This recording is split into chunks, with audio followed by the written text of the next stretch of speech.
Chaque semaine dans Culture Pub, on vous parle des marques les plus créatives, des spots les plus inspirés, mais finalement on ne parle pas assez de ceux qui les réalisent. Cette semaine, on va donc s'intéresser à l'un d'entre eux, un graphiste pur et dur, diplômé de Penningen, qui est devenu, quasi sans aucune préméditation, l'un des rares réalisateurs de pub français courtisés à l'étranger. Il s'agit de Wilfried Brimeau, qui a cette particularité, c'est que dans aucun de ses spots ne figure le moindre dialogue.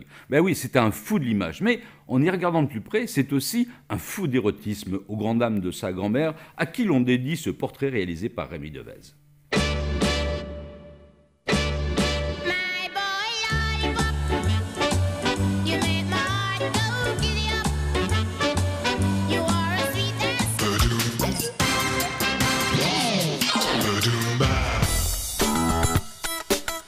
C'est l'histoire d'un mec qui, tout juste sorti de Penningen, une école d'art graphique, a eu du flair. Il entre chez Gédéon, une sommité dans l'habillage des chaînes de télé, et devinez par quoi il commence, notre homme. J'ai travaillé sur les habillages d'M6, et notamment Culture Pub.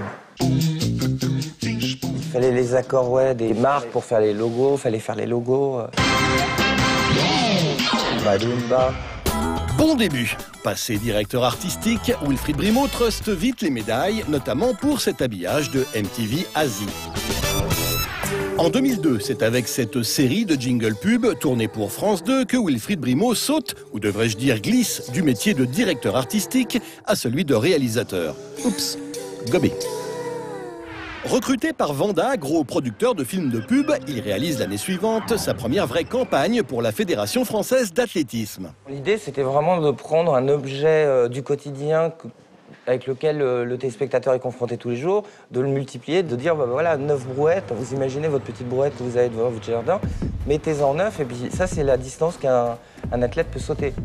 Ce jeu entre images réelles et infographie ajoutée, précurseur du concept de la réalité augmentée dont on nous rabat tant les oreilles aujourd'hui, Wilfried Brimeau va le réutiliser en 2006 dans cette publicité pour... Tiens, devinez pour qui.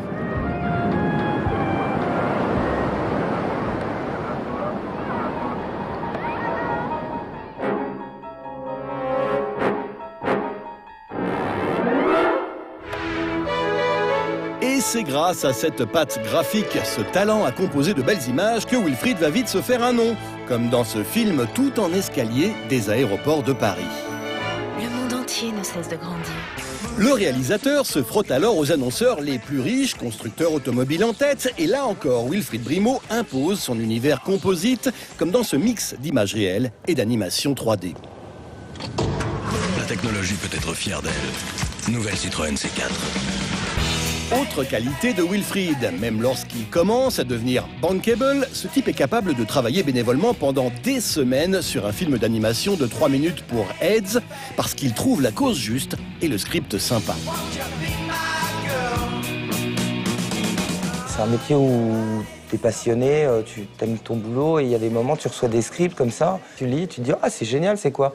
Il me dit « Ouais, c'est un film, c'est une cause humanitaire, une grande cause. » Bon, voilà, on a 3 francs 6 sous et parfois on a 0.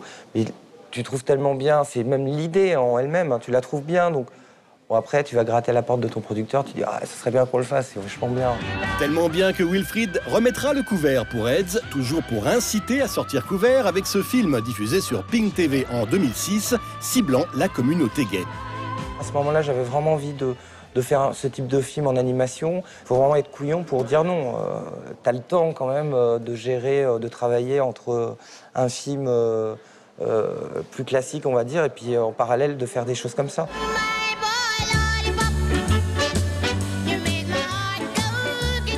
Dernier opus pour Ed, ce film abordant le champ des possibles en matière de pratiques sexuelles avec toujours le même discours. S'il y a 1000 façons de s'envoyer en l'air, il n'y en a qu'une pour se protéger.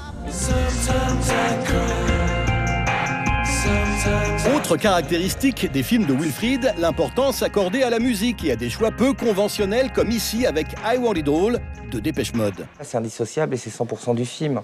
T'as des films, quand tu vas au cinéma, ils vont te faire pleurer parce que derrière, t'as des espèces de violons. Tu coupes la musique et puis tout de suite, t'as plus du tout la même sensation et le même feeling avec le film.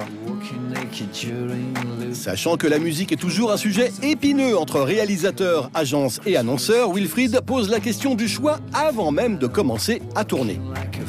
Je préfère mettre les pieds dans le plat et apporter déjà des choses que de les montrer lors du montage et puis tout de suite les gens découvrent. Parce que de toute façon, c'est toujours nature à discussion. Donc, vaut mieux tout de suite annoncer la couleur et voilà.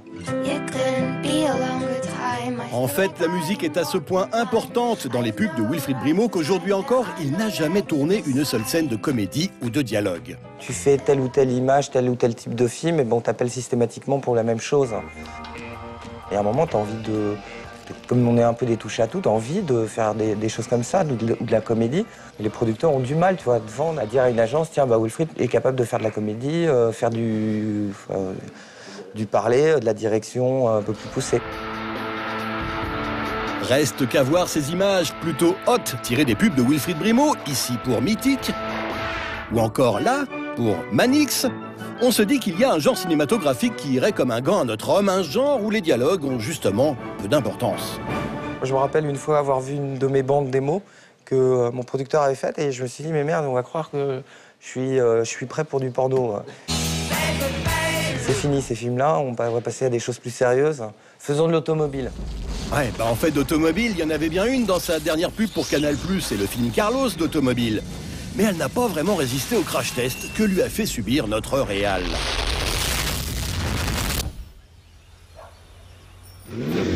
Tous les médias ont salué cette semaine Claude Chabrol qui a disparu il y a quelques jours, mais on a voulu également faire de même, car ça ne se sait pas beaucoup, Claude Chabrol a fait de la pub.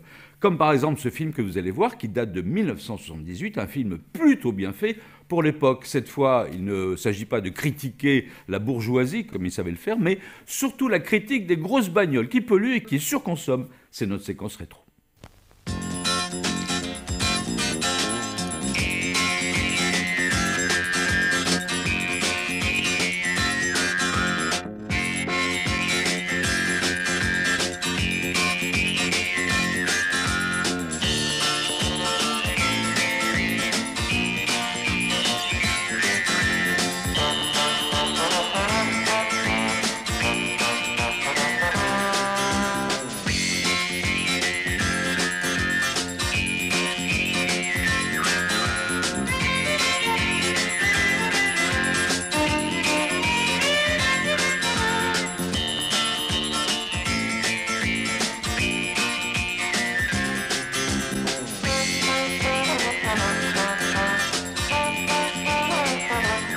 La Renault 5, 3 portes ou 5 portes?